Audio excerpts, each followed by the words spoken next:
All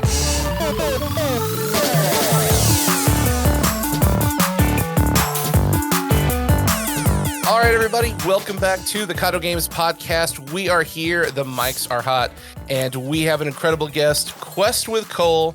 We are talking about Disney Lorcana. How are you doing today? Hey, thanks for having me. Doing very well. Awesome. So for people who don't know who you are and what you're up to, why don't you tell everyone listening a little bit more about yourself and what you're playing? Yeah. Hi, I'm QuestwithKole, or Cole McKinley, formerly Lorcanaistas for the real ones out there who've been following me since day one.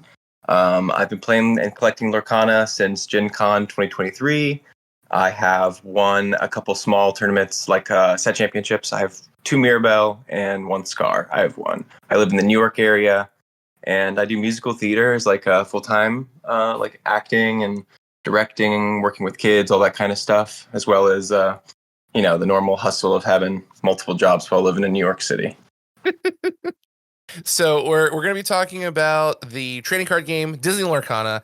And Cole, you are going to be doing a lot of competitive stuff. So by the time this comes out, you'll have been playing in a tournament. You're going to be getting ready for set champs.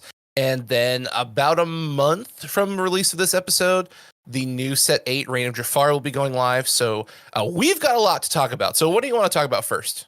Oh, Jafar, that's exciting. Okay. Let's start chronologically, I guess, with what's coming first, I guess, with the 1K event. Okay.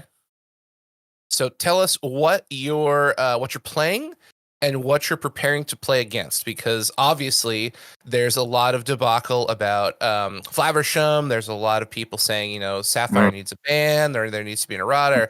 There's a lot of hubbub about Sapphire, and whether or not that will come to fruition is obviously a question. But regardless of if anything happens, you still have to prepare for it. You still have to have answers for it. So tell us a little bit about what your game plan is to tackle that monstrosity. Right. Well, I would say that my first plan of attack was always kind of relying on those ruby amethyst cards to allow you to remove stuff and kind of draw. And with the shift in the meta that has been with this last set into what is Sapphire dominance, I would say that that's number one. What I'm preparing for is seeing a lot of Sapphire.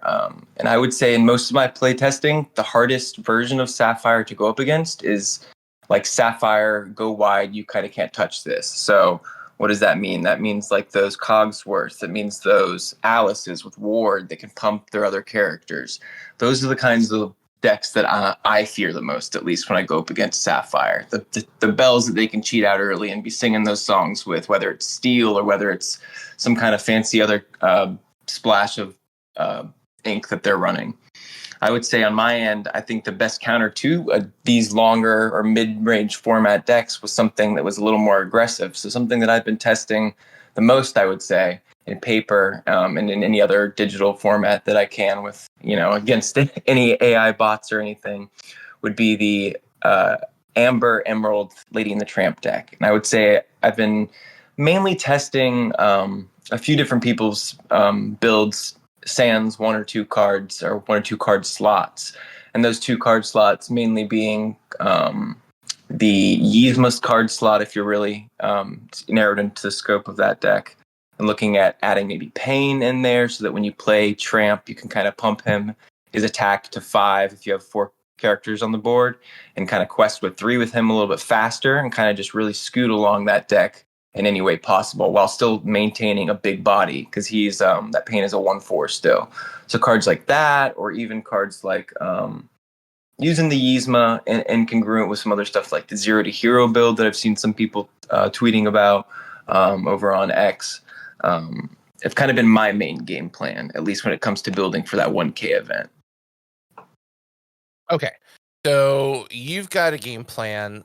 What are your thoughts on this whole Sapphire needs to get tuned down? So you've got the 3-drop Bell, you've got Flaversham, you've got Tamatoa, Scrooge. There's a lot, or I mean Popsicle as well. There's a lot of stuff going on that people are starting to call out. Hey, Ravensburger, you need to do some. Oh, obviously Coil. That's another big one. People are asking Ravensburger to ban errata. We don't really know what's going to happen because each company takes a different approach. But what do you want to see? Because it would appear from the outside looking in that Sapphire is more than dominant. It's just completely crushing. And so if you're not in that tournament scene, it's easy to look at what's being posted on social media and say, oh, yeah, Sapphire's too good. There needs to be a ban. Do you think there needs to be a ban? And if so, or like in a route, do you think there needs to be a change? And if so, what would you do? Bans, at least generally in my opinion, I am not the biggest proponent or fan of. I don't think they fix the problem. I think they kind of just slap a band-aid on the issue.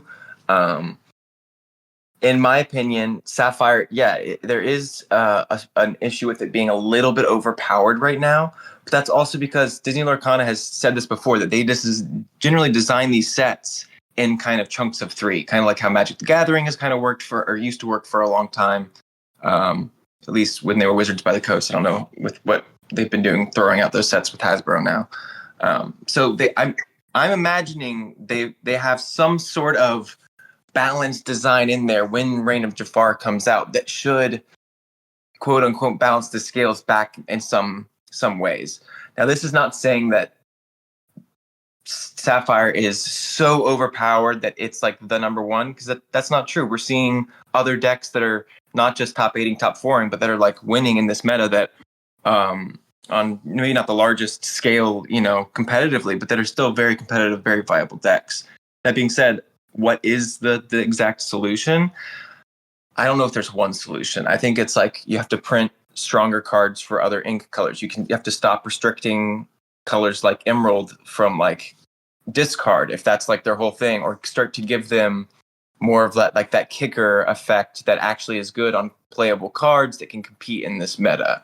And that kind of goes into every other ink. I want to see like new mechanics that would kind of open up deck builds. So like the pirate deck builds, especially with like a ruby steel build for the pirates, or even like an emerald steel pirate deck, is just almost there, but it's just not quite there. And it's kind of always been that way.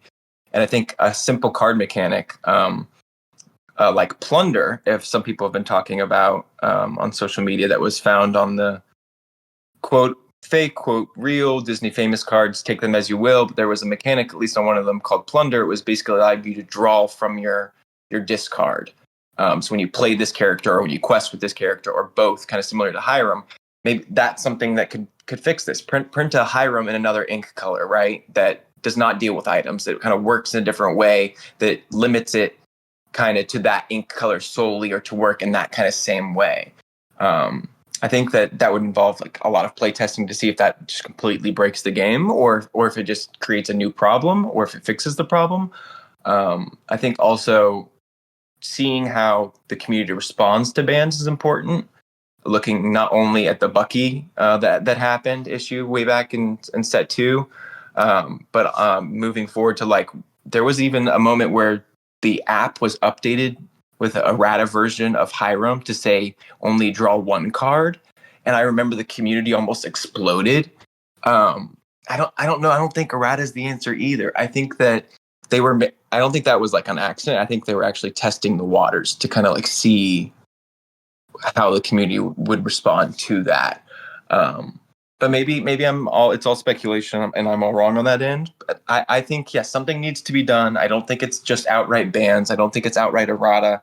I think that it's a mixture of printing better cards, keeping an eye on the meta, listening to the community. If after Jafar drops, or after even Jafar and the next set Fabled drops, there's a huge, massive issue with competitive play, and it's just spell on turn 1, cheating it out with an item, and then singing a song on 2, and just controlling the game, then we have an issue. But I think it's still far too early to tell. We've had these cards, 2 months? Not even. Yeah, I think at the time of this recording, it'll be 6 weeks, 7 weeks. Right. So it's a pretty small sample size compared to, years and years of testing. I do want to bring up something interesting you were talking about. So the Magic block design. So what you were talking about back in the day, basically Magic sets were 3-fold, and you would have what was called a block. So you would go to their terminology was called a plane of existence, So you'd have a theme. So Lorwyn is one of my favorite planes.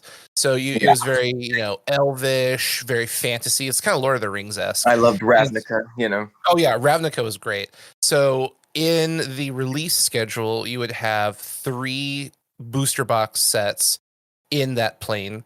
And kind of like what you were saying, all 3 of those sets were designed at the same time, but they were released over a period of time. Right. Usually it was every 3 months. So you'd have, set 1 of the block, set 2 of the block, then set 3 of the block, which kind of wrapped everything up. And the team over at Ravensburger has said that they've designed these sets in a similar fashion where basically every third set is the completion of air quotes a block. So set 1, 2, and 3 was a block. Set 4, 5, 6 was a block. So now we've started set 7, which means 7, 8, and 9 were designed in a block. So they should complement each other. The question I've got for you, now that we've kind of broken down what a designed block of cards looks like, do you think this is like the growing pains of a new block since we're introducing new cards, new mechanics? You've got, Vanish and all kinds of different stuff. And realistically, this is just something that happens with trading card games when the start of a new block comes out. You're going to have a deck or deck color that is just stronger. And then when set 2 of 3 comes out, that changes. And then when set 3 of 3 comes out, that changes again. Like, what are your thoughts on like block design when talking about like card game sets? Great question. Absolutely. I think that this is like the first glimpse of what will be the next year or 2 years of Disney Lorcana competitive play.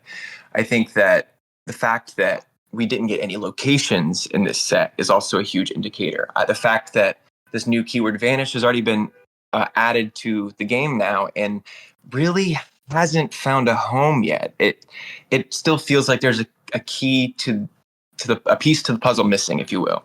And on that, kind of moving into Jafar speculation a little bit, in my opinion, I think that we will see the comeback of locations. Not only that, we could potentially see, like we've talked about, not just new keyword, but maybe that same keyword Vanish on things like locations or things like items. This kind of opens up that realm of, well, what does a Vanish item deck look like? And is that the standard item deck or is that a different item deck? Is that different color ink? Does that mean you're no longer running this Sapphire build? It's all questions that I'm immediately are flooded to my mind, at least. Yeah, that's a very great thought. Another thing to just kind of ponder is there's always that kind of hiccup for trading card games after their first year going into their second year. So essentially, for people who don't know, trading card games in the gaming industry, if you can survive 2 years, you're generally going to be okay. The first 2 years are usually your largest struggle because a couple of things could happen. 1, your game is boring or uninteresting and dies off. 2, your game becomes power crept and things are so insane that people are either uninterested or their collection is worthless from the first couple of sets.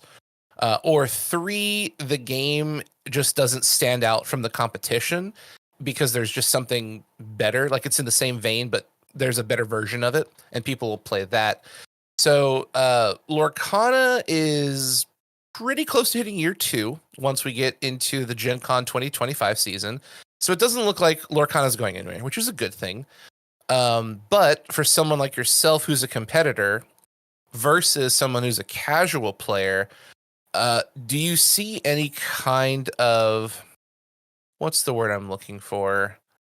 Kind of a shift in like casual players versus competitive players, like the gap between the two? Because I see a lot of people complaining, if I go to locals, I'm going to get hit with these, $400, $500, $600 Sapphire decks. I just want to play $100 deck for fun, but I'm getting obliterated by these, competitive players, and that's not fun. And so there's a lot of discourse in the competitive community about, Sapphire might be too good. And then the casual community, you see a lot of people going, I don't really want to play because I'm just going to get like stomped on. So like, what have you seen in your local community in New York? And what do you think about that kind of, I think the word is disparity between competitive and casual players? Great question. Competitive and casual. I would say, at least casually, I would love to see more support of play. So not just on the local game store level, but by Ravensburger and by Disney Lorcana themselves, being like, "Hey, we love new players, and we want to hold incongruent on our Lorcana nights that we're pushing, or whatever at your local game store that we're advising them one night a week to try to hold a standard event at." To also hold a intro Lorcana event, or a Pennycana that some people are calling, you know what I mean? Or like some, not restriction to enter or restriction to play, but the restriction on the builds, like a 40 card deck, maybe, you know, like a learn to play event weekly or monthly, that kind of those people can continue to show up to, play casually at, make trades until they feel at a point to where they want to kind of dip their toes into that fully competitive ring. At least in New York City, every set championship and even every like weekly tournament that's held is fairly competitive. I would say there's a lot of new players coming out and saying, "Hey, this is my first set championship. Hey, this is my first competitive event at all," and that's awesome to even to hear and see it all in any card game. I would say that people are willing to come out and kind of to meet the community and put themselves out there in a social sense. We always support and love to see that. But there has to be at least a cognizant, or you have to know that when you go into a competitive sense that there's going to be some competition that's going to show up to play. And that said competition, there's a cost to entry to have the higher end decks or to be at that competitive level. I don't think that means you can't win and can't beat some of those people with those decks. I see all the time on local competitive level people with theme builds or like these awesome like support decks that just kind of have these big body questers in them that are able to kind of just snake out some of those wins. A lot of it comes down to, do you get the die roll? Do you get to go first? Do you have the good matchings, or are you heading every single person you're matched up against? Is it the person who was first, second, or third in that set championship last time? It's a lot of luck when it comes to it and pairings and stuff on a local level competitively. So I would say don't look at some of the people are building online. One of the great creators that comes to mind when it comes to like really cheap, accessible builds that are still really strong is Fergnahorn or Fernahorn. Ferda Fanghorn. Yeah. Ferda Fanghorn. Yeah, he does he posts some really awesome builds that I would say like take a look at. And like also if you use Dreamborn or if you use any of those Discord groups that people are posting their builds on, I would advise looking at some of those, because there's a great place to start at. And then if you get one of those Rapunzels or you get one of those more expensive cards, then you can maybe start incorporating them as you get them incongruent with the build you already have. And that's kind of the best way to competitively kind of slowly make your way up the ladder until you're kind of at that same, at least till you feel you're at that same echelon of your deck kind of just outprices my deck.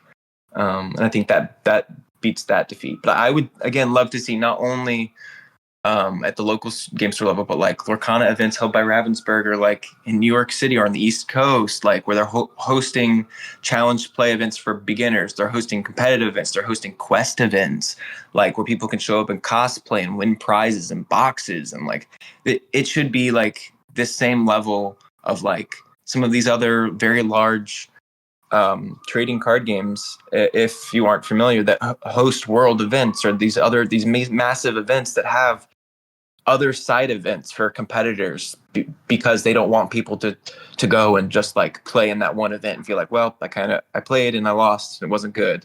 There needs to be that Disney accessibility, if you will, to everyone, to where it doesn't feel like there's just like giving free stuff away, but it feels like you're able to continually experience as much as you want to at any given time.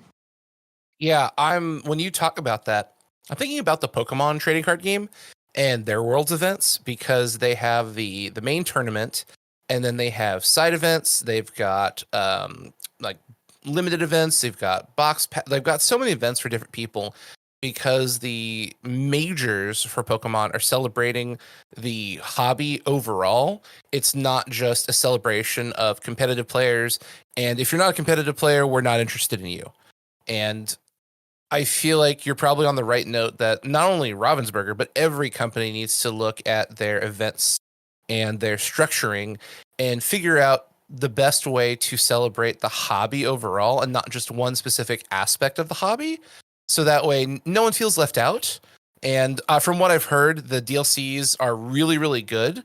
But like, what do you want to see happen? Because I think those are really good ideas, but does does there need to be more casual stuff or like trading events? Because I know some events, like if you go to MagicCon, there's just tables with people trading. That's it. They just go and trade and talk and have meals together, and they love it because it's so much fun to be a part of the community. They don't care about playing, but they like talking with people and seeing what's in a binder and negotiating because that's kind of a game in and of itself. So I'd love to hear some of your thoughts as to what you would like to see at these major events, so people going aren't just ostracized if they're not a competitor, and they can do something with maybe like family events or like a what does Pokemon call it, like a juniors league, something where just kids can play. What do you think? Yeah, absolutely. So I touched on that a little bit, but and I know Ravensburger touched on it a little bit too, calling them quest events instead of challenge events, right? So the DLC is the Disney Lorcana challenge events, and the weekend play where competitors were able to compete for the Golden Mickey Brave Little Tailor card, which I would have loved to have gone to get to attend. But not only was the entry capped at a certain level, but tickets sold out like instantly. The only one I think I could buy tickets to was Atlanta, and I think I was in the first, I don't know, not even 300 people in the online queue, and I wasn't able to even get a ticket because they sold out, or I refreshed and I got bumped back in queue in time. So I would love to see like just larger events where like the ability for people to be able to buy tickets to and go to, first of all, is increased. So capacity, the amount of events. So like having an event in a major city like New York City, or not having a DLC in a major city like New York City in the first year was kind of crazy to me. So seeing that kind of rectified and fixed, and then on what you were talking to on those kind of quest events instead of challenge events, they should be like cosplay, like not championships, but cosplay like contests. And then they should also have like you said, like a family event. They should also be hosting like draft events, sealed events. They should be hosting maybe a new format like Magic the Gathering has, like twin-headed giant, so that you have two people on a team facing two other people. So a family of four, a mother and a daughter and a father and a son, could all go to this Disney Lorcana event and be paired up together, one parent, one child, one parent, one child, and they could play with each other and compete with each other. But it's competition, but it's going to be more family oriented. It's going to be under that quest scope where there's still prizing, there's still stuff like that.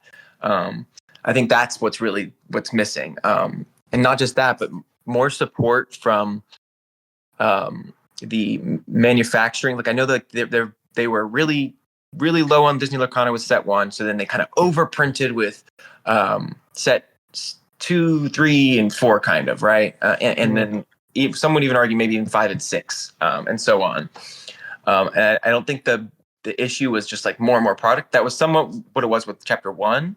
But now we need like product events, like the whole Valentine's Day thing, them trying to give packs away for free, like didn't really work, because in the whole New York area, all the shops decided not to give them away for free, instead to sell them as a part of an event and increase the pricing on top of that instead. So there was like a barrier to entry still. So it's like it wasn't clearly set out that no, you have to do it this way, even though we're marketing it this way. So it's like it says it's free, but it wasn't free. Like I went to 3 different local game stores in New York City that day, and like none of them were like participating or knew what they're participating, or it was a different event or a different day.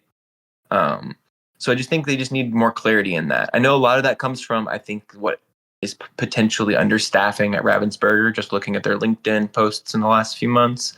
I know that they've been hiring and trying to add staff, but I think it's also maybe like on a funding side from Disney. Like I think Disney has like them as a parks, them as an organization, them as whoever is CEO now. I can't even remember his name off the top of my head. Is the fact that they're not doing what they should be. There should be like a section in the parks that you can go and sit down and like meet characters and play with them and like get their cards signed that you pull at the event, and like maybe not Mickey or maybe not like Pluto or like some of these other side characters that like aren't the hottest ones, so there won't be like crazy lines there, or, you know what I mean, or like their pop-up ones specifically part of the event, so it's not causing another issue there. There's a lot of nails they put the pins they have to, you know, figure out. But like Disney a Lorcana cruise. There's some like, because I know Magic the Gathering has done a partnership, I think, with Royal before on that. So like, use one of your new Disney Big Wish Dream boats and hold worlds at sea. Like, how crazy would that be? Like, maybe that's why they haven't told us yet, because they're trying to like figure out some crazy thing like that. But who knows? But then the capacity would probably be a lot lower than it would be at a larger venue, unless who knows. But that's kind of my thoughts on that.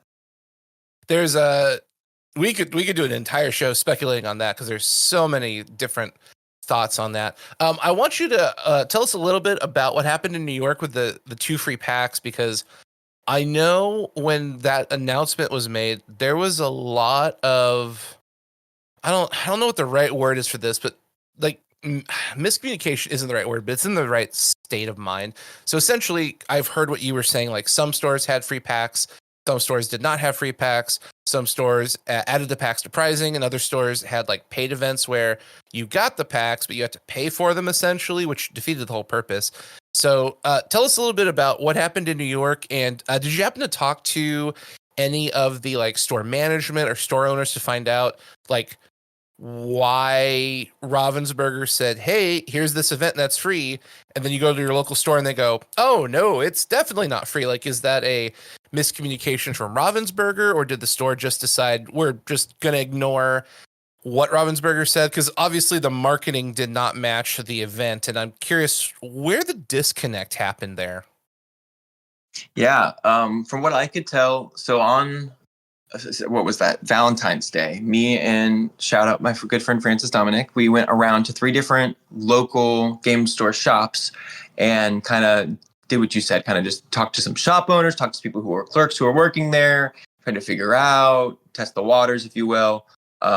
Those stores I won't name right now, but they were all, you know, I would say on island in Manhattan, New York, and it was a variety of this similar story that you told, right? Like, oh, we're hosting an event at our other location next week, or it was, we're not participating in that because we're adding it to our pricing for an event on this Sunday, or it was, you know, we don't know anything about that, even like no information at all, but like that potentially just could be in, you know, a misinformed clerk or a, you know, a shop worker who doesn't know what's going on.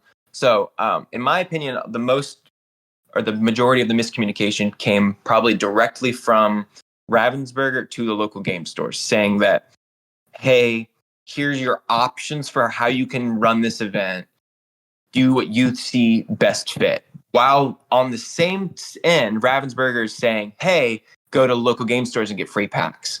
But they full well knew, they told the local game stores, hey, you can do this or kind of this option. You're up to you.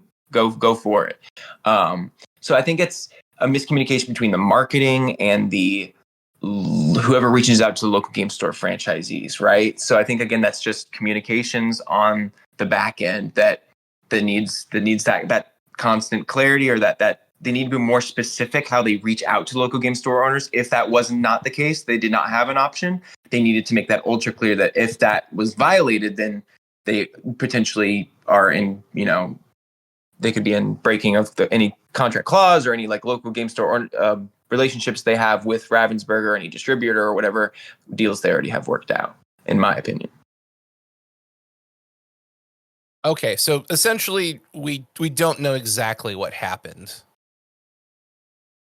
No, not clearly from any shop owners over here that I've talked to, but that seems to be like they reached out and said they could run the event, like they could hold it as a part of a event as long as they added pricing on top of it if it was a paid event, or like held the event for free and gave it away the same amount of pricing they were given as it were to be given out for free. So like the product still should have been given away for free, or like at a free on top of, you know what I'm saying, on top of a paid event. like if you got product for free, it should have been given away free, not sold. So if you did sell it and made a profit, that was like against the rules.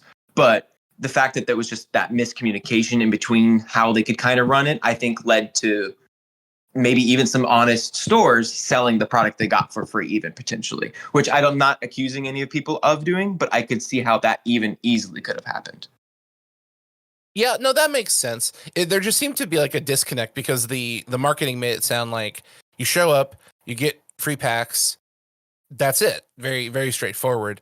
And then, like you said, during that Valentine's Day weekend, there was just so many people on the internet and social media saying it's behind a paywall. We got to pay, and we don't even play. We just heard about Lorcana. We were interested, and it was just an interesting thing because it felt like a missed opportunity for people who wanted to try. And the opportunity was presented through social media of here's your opportunity. Go to your local game store, get some packs, play some games, have fun. And then, like you said, you might have a family show up. They want to give this a whirl with their kids or their partner or whoever. And they come to find out, oh no, it's part of an event. I don't have a deck. I don't even play. I just want to learn how to play. Sorry, that sucks. So it just seemed, it was very confusing. Needless to say, I couldn't figure out why marketing would say it's free, go play with your friends. It was meant to be like a Valentine's date kind of thing. And then the reality is it's not happening everywhere. So, I mean, thanks for that input. That was really helpful. Yeah, no worries. And I do think it was a nice thing Ravensburger was trying to do for the Disney Lorcana community that really just kind of they fell flat on their face on. You know what I mean? Like they really were trying to be like, we printed this extra product, let's give away some to the community for free for Valentine's Day. And it like didn't really work out that way. So like in the end, like I'm not mad at them. I'm more like just like we need clear and concise communication. And like that also leads right into probably maybe some more next topics of like worlds and some other fun stuff. Well, I mean, let's talk about that. So, I don't have the time right now or PTO to do Worlds anymore because the rest of my year is booked. So, what do you think about the whole Worlds kind of thing? Because once we got to this point in the year, I just had to tap out, and I've already got other things on the docket. So, whenever it happens, y'all are gonna have fun, but I'm just gonna have to pass up on it. So, I've been interested to hear what people think who are much more interested in going, since my options are completely severed at this point. So what do you think? Like, do you think it's going to be sooner than later? My only suspicion, we can talk about this too, is they've really been pushing forward the Asia markets with their releases. And there's been speculation, I don't know if it's true or not, but speculation that they're trying to get the Asian markets caught up. So if they do a world championship, they can do Americas, the Europe sector. I think Italy. There's another. I cannot remember. There's another country that's, I believe, up to date with the current sets, and then the Asian markets. So why don't you share your thoughts about that and what you want to see and what you speculate on is the reason why we went from here's the world's location, here's all the DLCs, and now zero communication from anyone on anything whatsoever. Yeah, so that's a great lead in. So I would say on the whole world situation, I think that it has been a little bit of just an internal communication. It comes back to communications debacle of they wanted to get a date and planned all out, and like I'm guessing venue fell through or something where it came down to like we wanted like press go and let everyone know something important happened to kind of stop them from doing that. Whether it's someone internally, a shift of management even, or like something that happened where like they have to figure something else out before they can figure that next step out. It has to be something on that level of thing to be where we're at. And from that, I would say I have heard some of the stuff on the Asia markets, and I think Brazil, I think they just rolled out Lorcana in as well, or maybe it's not Brazil, maybe it was another South American country. But I saw that there was another release fairly recently too. So yes, I do think they are trying to catch up the markets in that sense to where they want to encompass, have a Worlds event that can include them. I am doubtful if we don't hear in the next, like month. I would even say, if I'm being generous, month and a half. about a Worlds event this year. We're probably not getting it like this year, unless it's like end of the like December, end of the year rolls into beginning of January somehow, like that weekend and that last weekend or that first weekend. But I even see it being later than that potentially, just because you would want to include your whole base of players and collectors that could potentially come to an event this size. At this point, now moving from quarter, we're out of quarter one into quarter two of the year. This year, most people make their plans, but yeah, by the end of quarter one, and we're almost halfway into quarter two. So if they don't give us this information in the next, by the end of this chunk of this year, we're halfway through the year. And how can you expect hundreds of thousands of people, or even tens of thousands of people, which I think you should plan for the latter, the hundreds, to come to a Worlds event that you don't give them time to plan to. So I know a lot of people have a lot of varying opinions on this. I would love to make it happen, and I kind of have a little more flexible schedule, so I'm able to to drop everything for a week if I all needs be to go to a Worlds event. But I'm still, I'm waiting to schedule my year. Like I have through maybe August planned loosely. So I would love to kind of tie down plans for the holidays and all that kind of stuff. But this Worlds thing's up in the air. I do think that we'll have a little more information after the next, because they just rolled out set, I think 2 in Japan, I want to say now. So they're approaching set championships for set 2. If that hasn't already happened, then I'm imagining after that third block of championships that rolls out in the Asian market, we'll have some sort of information moving forward for some sort of plans, or even if they're like, nope, no more Worlds information, we're going to get sets, 10, 11, 12. Maybe they tell us about a holiday set. Maybe they tell us about plans for next year for other sets. Like, I think that the move will be to distract and throw more information in the next 30 days, or spoilers for the next couple sets, if they don't have that information on Worlds for us, because the community has obviously been screaming for it. Right. And like, what does your local community see with all of this lack of communication? Because obviously, East Coast, West Coast, Midwest, everyone's got a different take, and each community has a different feel on the pulse of this lack of communication. So what are you hearing? What are you feeling in your side of town when it comes to like no DLC news, no Worlds news, but we get an announcement about, GameStop events, we get an announcement about sets and releases, but whenever people like post in the comments, it's total radio silence. And the reason why I ask this is you've been around since the beginning. When we first started, people from Ravensburger would interact with the community in the comments. So it felt like we had a connection to the design team. And somewhere along the line, like that just stopped.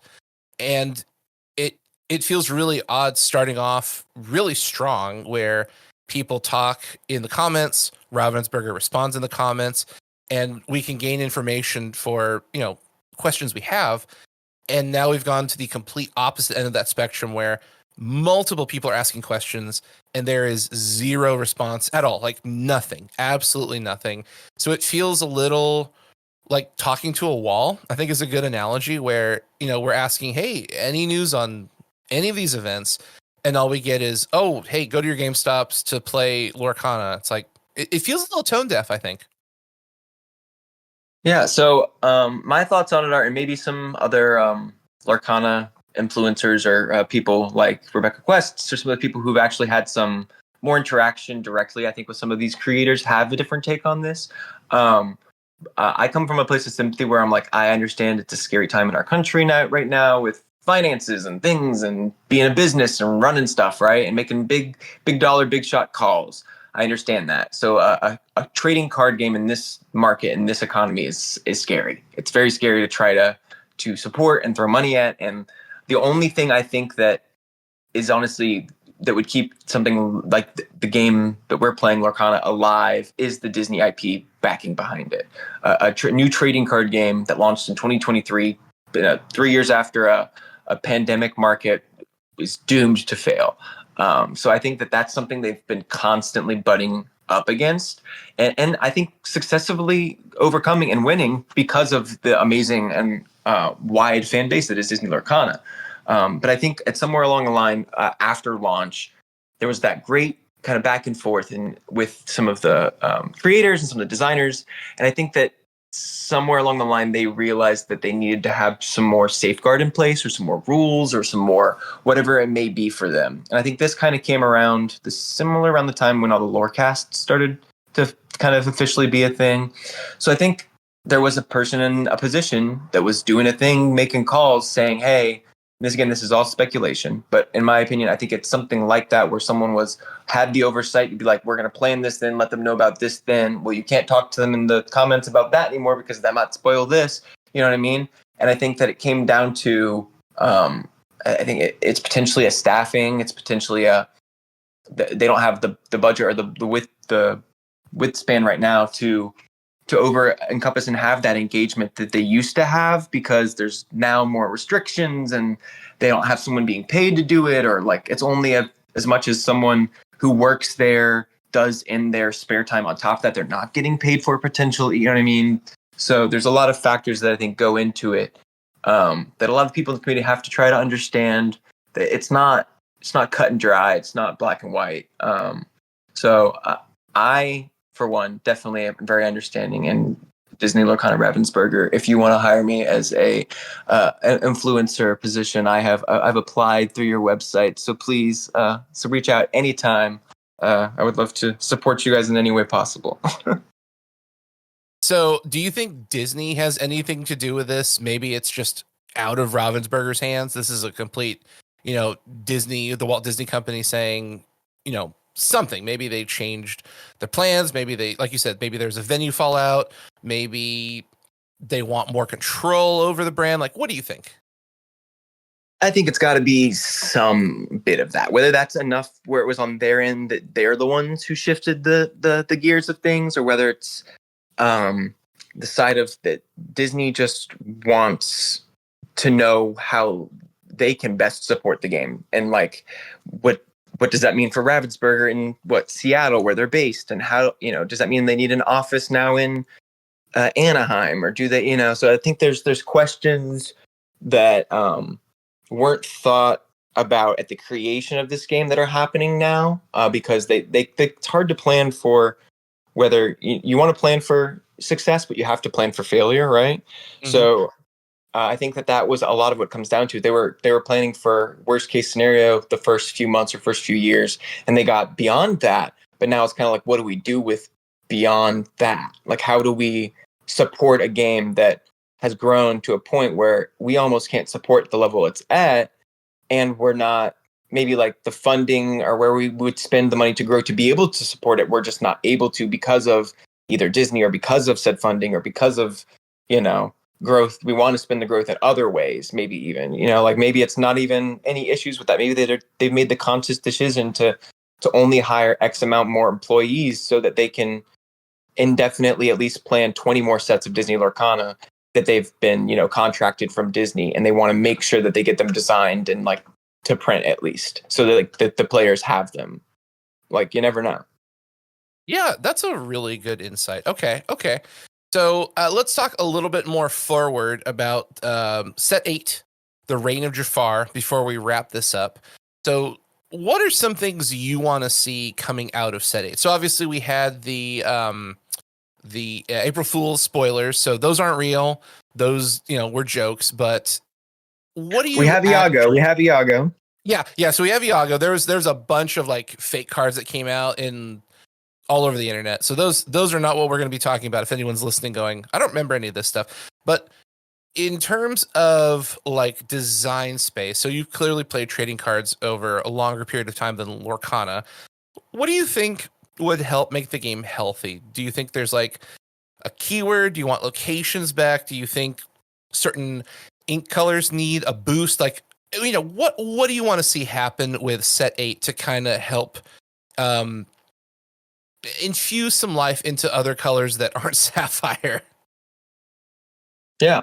So off my thoughts kind of initially, cards that I loved to see when they got designed that I want to see more of, or even tweaked and used in different ways, but similarly, are like the Lilo Escape Artist that kind of has that undying mechanic, right? Where you're able to pay to and it comes back, but it's tapped. So they have the opportunity to attack it before you get to use it again, unless you somehow can untap it and use it in your own right with another song, action, or character.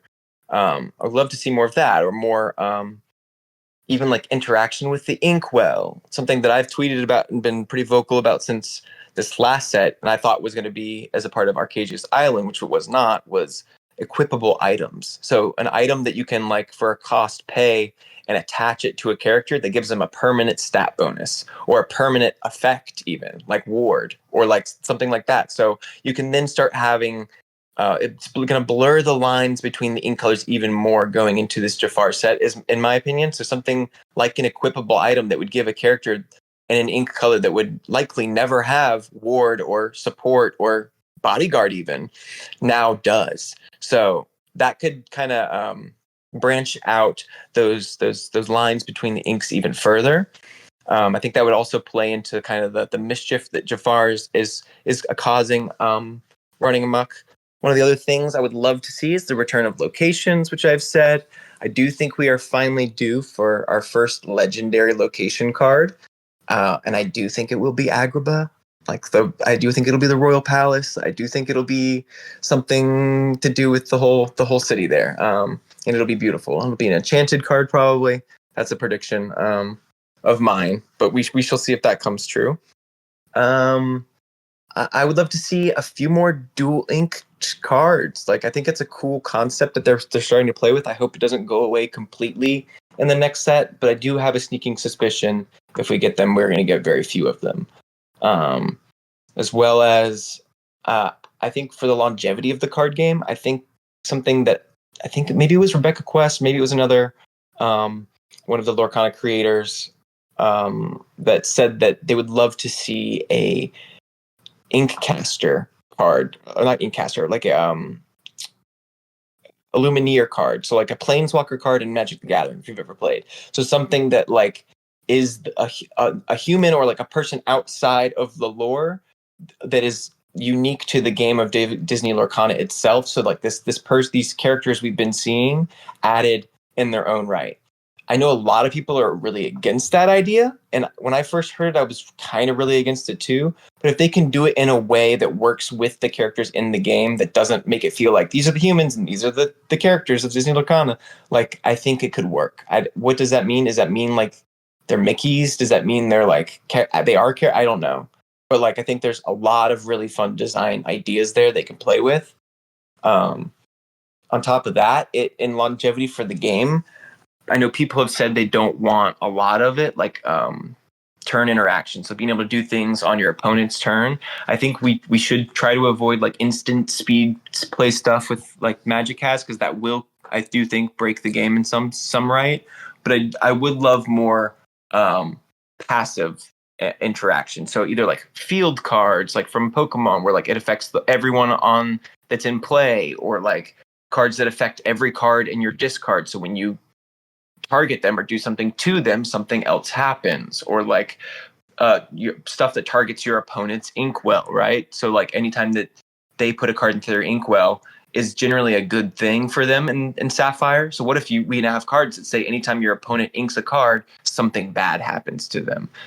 That sounds pretty freaking good. So like that already tells me that could fix a problem in a few things. So like that kind of thing I would love to see. And I think would only grow the game even further competitively and what people want to see and what they're calling for currently. Okay. Yeah, that would be kind of cool to look at. So do you think we might see a specific color get a power boost? And if so, which color do you think that is? Obviously not Sapphire, but what color do you think needs that punch up more than another? I think since day one, I think Emerald's been a little bit underpowered. Even with the Bucky situation that was the Bucky ban, we have Diablo, we have a couple other staple, if you will, quote unquote, Emerald cards. Clarabelle in some builds back in the day with Shimmering Skies came out, the large version of her that allows you to kind of refill your hand with cards there. But even then, she's, I believe below the $20 price point at this point. And it's not holding value like those Rapunzels, like those Tamatoas, like those cards of other ink colors that are deemed to be, the best card in those colors. So I think, I think that's what we'll see. Okay. I would love to see some more tech for Emerald, because I think you're right. They've been on the cusp of either way too good, aka Bucky, or just kind of fallen behind a lot of the other colors, because we've seen, Sapphire obviously do very well, Ruby, Amethyst. So yeah, Amber could probably use a little bit of love, but you're working on a deck that's kind of showcasing that. And then Emerald, outside of the whole Bucky discard stuff, that would be really cool to see them. Did I get say some love. Amber? I meant Emerald. I meant green. Yeah. Oh yeah. Emerald green. Yeah. I mean, honestly, both of them need something really nutty just to kind of push them. I mean, if they got something similar to Bell, where they could get a 3-cost card out on turn 1, that would be really nice to just kind of help them out. Because I mean, Emerald is Diablo technically. Yeah, technically. Amber could definitely use some love, because they're really good at these low cost bodies that quest aggressively, but that falls off over a couple turns. It's not going to be sustainable. So you need something to help kind of, push into that middle game sector where, you can keep up the pace with, control decks, or just, straight removal, or these bursty decks that shoot out a million lore with one super combo. I would love to also see the return of Rush on some Emerald cards. Chapter 1, the first chapter, we got that amazing beast. I believe it was Wolfsbane, that when you play him, he's a 4/4. He exerts their characters. He's got Rush. I think he quests for 2. And I think he was a 5 uninkable. If he was one ink less, or even inkable, he would be in every single Emerald build to this day, in my opinion. So it's that's just such strong of a mechanic and such strong of a thing that it feels that's still on brand for the ink identity that I think that Ruby has kind of ran with a little bit more, that could be reintroduced to the Emerald ink identity, that I just don't understand why we haven't gotten as much love and support for that Rush mechanic in Emerald, at least. Right. Okay. So I want to bring up this question that, is constantly coming up in TCG communities. If Lorcana were to adopt a cycling system, would you rather see a banned list, or would you rather see a set rotation? I think unpopular opinion, but set rotation, or some version of set rotation, to where you could play competitively certain sets through certain sets at events. At every event, you could always play chapters 1 through 6, or you know what I mean. And then the current rotation would maybe include sets, 1 through whatever set we're all the way up to, and then they just excluding 1 set or excluding 2 sets. And when a new set drops, maybe the rotation re-includes set 2, and they drop a different set based on how the meta is responding. So they just dropped and add sets per how the community is kind of responding and wanting for different things and growth. So things could kind of come in and out of the meta shift. So not an outright ban and not an outright rotation, at least of what I remember of how Magic the Gathering did their rotations. It generally was through a certain set, and then those certain sets fell off, and then it was just the newer ones for standard, and then those ones fell off. So instead of just continuing to progress, they could kind of reassess and just drop chapter by chapter as kind of needed. So the traditional set rotation you're talking about usually is the most 2 to 2.5 years of recent sets. And then anything older than that is not playable in standard. But it sounds like you were saying you want to see a point where maybe sets kind of come in and out of that rotation, where, there's a point where maybe set 1, 2, and 3 are not playable. And then a year later, set 1 and 2 are not playable, but 3 is. Is that what you were kind of saying?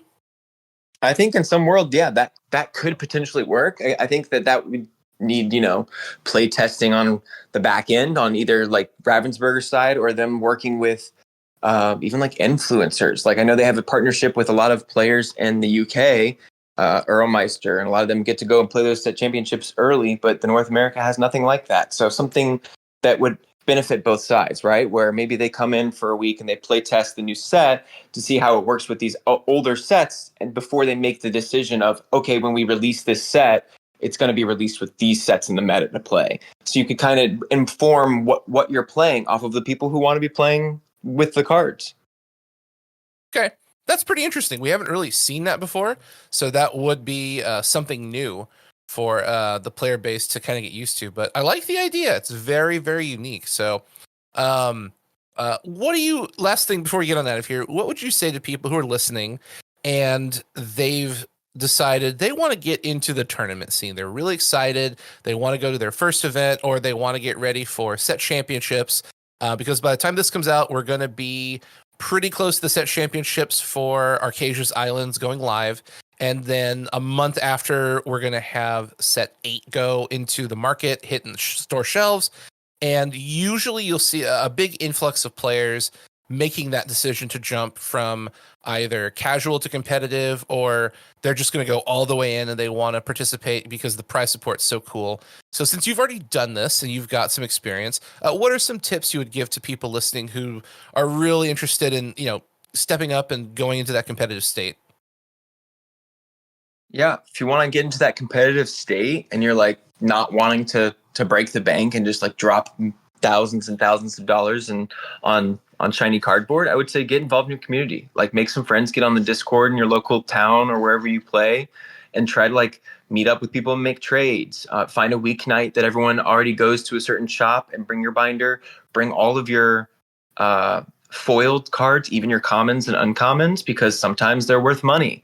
A great example of that is like Sail the Azurite Sea. I remember like when that set came out, I believe at release, the foil version of that card day of was going for like 13 or $30. It was like quite insane. So if you're on top of it at releases, if you're on top of it with the market and just checking prices of certain cards that are being played in meta decks. So look at those expensive decks people are playing, look at the card lists, find the cheapest cards in there and look at the foil version of them, and it might be a little bit expensive. Use that card that you might have pulled that you thought was worth nothing to trade for some of those, uptrade for some of those expensive cards. Compete, play. And oftentimes this community is so awesome that I've been gifted a lot of more cards on the expensive end than I would ever buy for myself.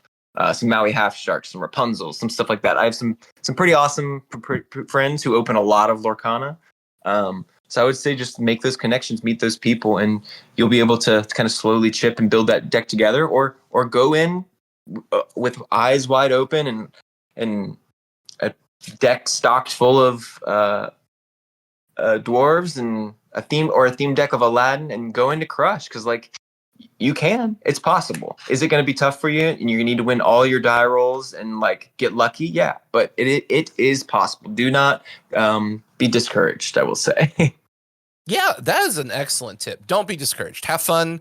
Take every moment you have as an opportunity to learn. Yes, absolutely. Well, thank you so much for your time. This has been an absolute blast. Why don't you tell everyone once again who you are and where they can find you on social media, so that we can, continue telling people about, all the awesome stuff you're working on, and they can follow you on your tournament journey. Yeah, awesome. Thank you. So it's QuestwithKole on pretty much all platforms. On Instagram, I post my tournament stuff, any polls, any exciting events I go to. On Twitter or X, it's also QuestwithKole, and I generally post builds and respond to people and kind of chat about the current situation of the meta and that kind of stuff. I'm also on Discord, TikTok with openings. I'm on Red Note, pretty much everything you can find, and hopefully on Twitch some more here soon, doing some streaming and doing some more live play if I can get that shooting scheduled together. Awesome. Well, that'll be really exciting to see. So thank you everyone for joining. You can find all of Kole's information in the show notes, but that's the end of the show. Go play some games at your local game store, have some fun, and we will see everyone on the next episode. Thanks for joining us. And remember, as always, play games and have fun.